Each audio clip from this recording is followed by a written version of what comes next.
राधे राधे सभी को। दिन की शुरुआत में राधे नाम के साथ। तो मेरे इस फ्रेंड को आप अच्छे से जानते ही हैं और ये हैं इनके छोटे भाई जो कि आज हमारे साथ जा रहे हैं श्री वृंदावन धाम।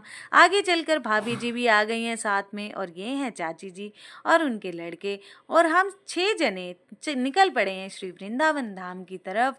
और मैं हर बार ही आपके लिए वृंदावन की कोई ना कोई वीडियो शूट जरूर करके लाती हूँ दोस्तों।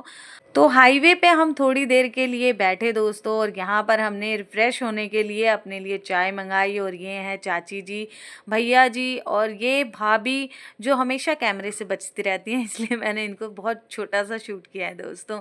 आगे हम पहुँच चुके हैं अपने वृंदावन धाम में। यहाँ आने के बाद सब कुछ कृष्णमय हो जाता है दोस्तों और ये है वृंदावन का सबसे पुराना मंदिर जो कि मैंने आपके लिए शूट किया स्पेशल। सबसे पहले हम आ गए हैं राधा वल्लभ लालजू मंदिर में दर्शन करने के लिए। राधा वल्लभ लालजू मंदिर के बारे में और जानने के लिए मेरी शॉर्ट वीडियो को ज़रूर देखें। ये हैं श्री राधिका वल्लभ जी और इनके दर्शन करने के बाद हम निकल पड़े हैं अपने श्री बांके बिहारी जी के दर्शन के लिए।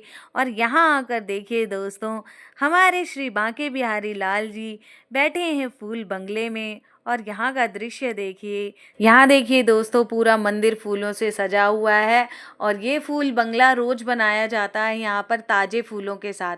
डेली नए फूल आते हैं यहाँ पर। तो श्री बांके बिहारी जी के दर्शन के बाद हम श्री राधा मदन गोपाल के मंदिर भी गए और ये श्री बांके बिहारी जी के मंदिर के जस्ट पास में ही हैं दोस्तों, उसी गली से निकल के है। उनकी गलियां बहुत सारी हैं दोस्तों, तो वो बहुत सारी गलियों में से एक गली में श्री राधा मदन गोपाल जी का भी मंदिर है। और यहाँ पहुँच गए हम गोवर्धन और यहाँ आकर हमें पता चला कि गोवर्धन में लगा है मेला और इस मेले का नाम है मुड़िया मेला। और इसलिए हमें राधा कुंड से ही अपनी परिक्रमा स्टार्ट करनी पड़ी दोस्तों।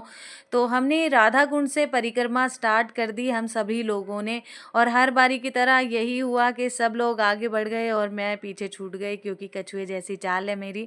ये है कुसुम सरोवर जो राधा और कृष्ण की लीलाओं का साक्षात गवाह है दोस्तों। आगे चलकर हम पहुंच गए हैं मानसी गंगा पर और यहाँ पर मैंने ले लिए हैं कुछ फूल और दूध आगे चढ़ाने के लिए। और मानसी गंगा का ये महत्व है दोस्तों, जो भी लोग इस मानसी गंगा में आकर स्नान करते हैं उनके सारे पाप धुल जाते हैं, ऐसी यहाँ की मान्यता है दोस्तों। तो दोस्तों, मानसी गंगा को भगवान कृष्ण की मानसिक शक्ति और ध्यान से यहाँ गोवर्धन में लाया गया था। तो चलिए मैं करवाती हूँ अंदर जाकर आपको अंदर के दर्शन मानसी गंगा जी के। और यहाँ गोवर्धन भी हैं जिन पर दूध चढ़ाया जाता है, तो मैं दोनों के आपको दर्शन करवाती हूँ दोस्तों। यहाँ ये मंदिर हैं जहाँ लोग अपनी मान्यता लेकर आते हैं, दूध चढ़ाते हैं, प्रसाद चढ़ाते हैं। और हमारे शास्त्रों में ये भी लिखा हुआ है कि मानसी गंगा की उत्पत्ति श्री कृष्ण भगवान के मन से हुई है और इस गंगा में श्री राधा कृष्ण अपनी सखियों के साथ नौका विहार करते थे। और यहाँ मैंने जल छिड़क लिया है अपने ऊपर। तो चलिए, हमने तो कर लिए हैं मानसी गंगा जी के दर्शन, चलते हैं अपने अगले पड़ाव की तरफ। और आगे गोवर्धन में आया है ये श्री गिरिराज जी का मंदिर और इस मंदिर की मान्यता ये है कि गिरिराज गोवर्धन की परिक्रमा श्रद्धालुओं की सभी मान्यताओं को पूरा करती है। गोवर्धन पर्वत को योगेश्वर भगवान श्री कृष्ण का साक्षात स्वरूप माना जाता है दोस्तों।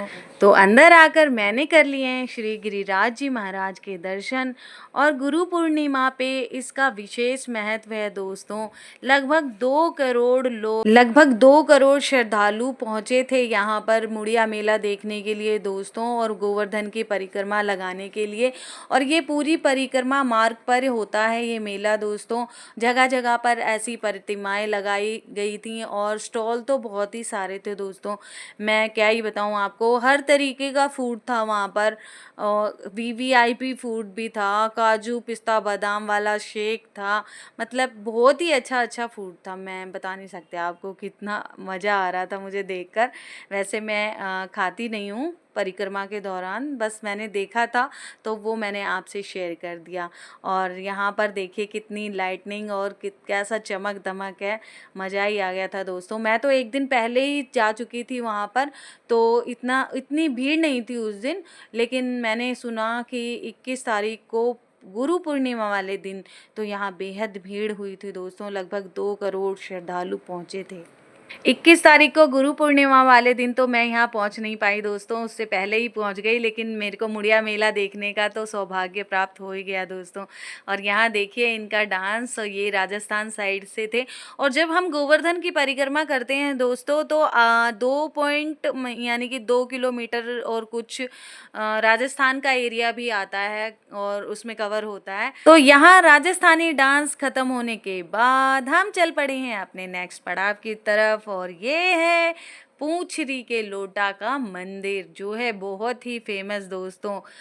और पूंछरी के लोटा को गोवर्धन परिक्रमा का अहम पड़ाव भी कहते हैं दोस्तों। और यहाँ हमारे श्री कृष्ण भगवान ने अपने सखा के साथ क्रीड़ा लीला रचाई थी दोस्तों, और इसके और भी बहुत महत्व हैं।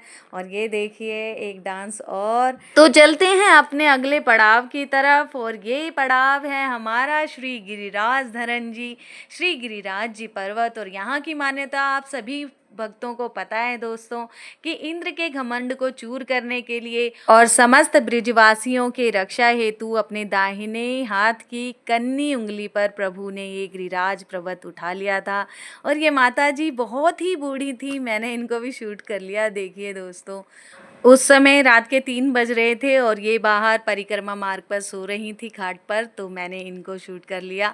और यहाँ पर हमारी बड़ी परिक्रमा समाप्त हो गई है दोस्तों, और हम चल पड़े हैं राधा कुंड की तरफ। मैंने कर लिया है यहाँ पर एंट्री राधा कुंड की तरफ दोस्तों, और सोचा कि राधा कुंड में जाकर मैं कृपा कटाक्ष स्रोत पढ़ लूँगी, लेकिन ऐसा नहीं हो पाया दोस्तों, क्योंकि कुंड को चारों तरफ से बंद कर दिया गया था, जैसा कि आप वीडियो में देख सकते हैं। और कुंड की परिक्रमा के बाद मेरी परिक्रमा हो गई थी समाप्त, क्योंकि मैंने एक परिक्रमा अपनी यहीं से उठाई थी। राधा रानी सब पर कृपा करें।